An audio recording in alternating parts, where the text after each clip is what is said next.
Hi, this is Edie Clark. I'm a writer for Yankee Magazine, and I'm going to read to you an essay from my new collection, which should be coming out in the fall. Please check my website for new details, www.edieclark.com. The essay I'm going to read right now is called A Kiss and a Harvest, and it's from the August 1996 issue of Yankee. I wonder how many courtships began on a hayfield. My husband's and mine did.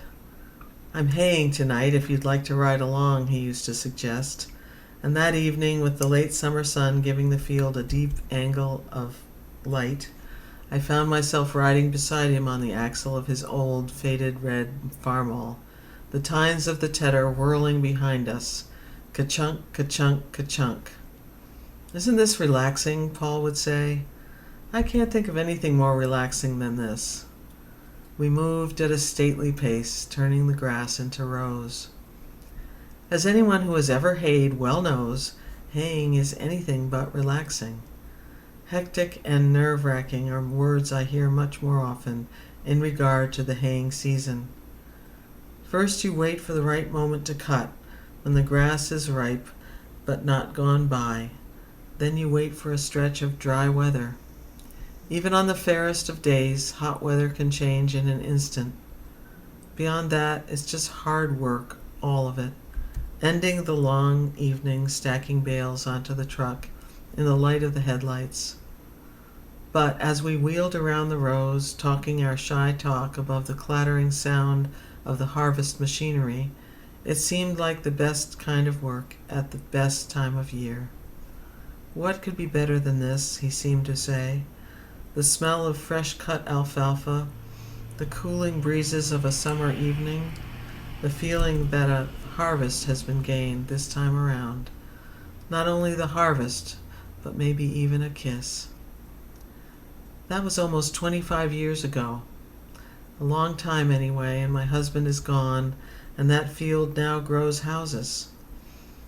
Still, there is another hayfield surrounding our barn, a small but lush field of golden timothy. A neighbor takes the hay from that field now. I refer to him as the phantom farmer. In the spring, I can see by the wide imprints of the tractor tires through the new growth of the emerald grass that he's been there to fertilize. The summer passes. He cares to take only one cut from this field, from which my husband would have taken 3 helpings.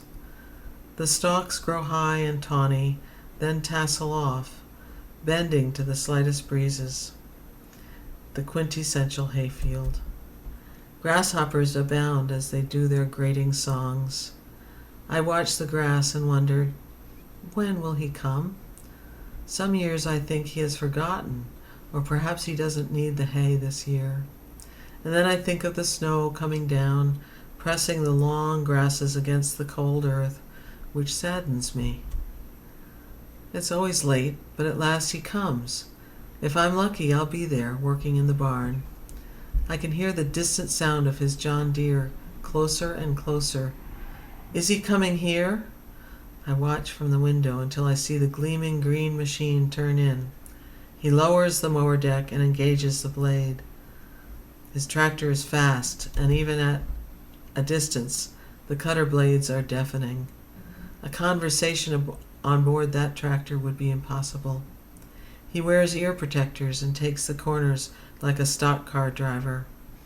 When the cut is finished, he wheels out onto the road and speeds down toward his farm without looking back.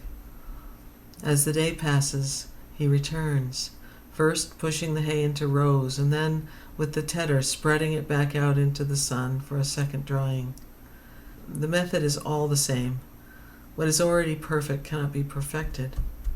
And then, with the sun low at that magic angle, he's here again with his high-speed baler and his wagons and his daughters, who are stronger than boys. Together they load, and in the last rays of the sun they are gone. They are so quick that I am lucky if I see any of this. More often I leave the field and its tall, nodding grasses, and when I return it is shorn to a flat top. I can't imagine how he does it so fast. My dog goes right out and rolls in the new stubble, as if to say, "Well, Finally, I stare at it and feel like an old woman, remembering a time when haying meant love.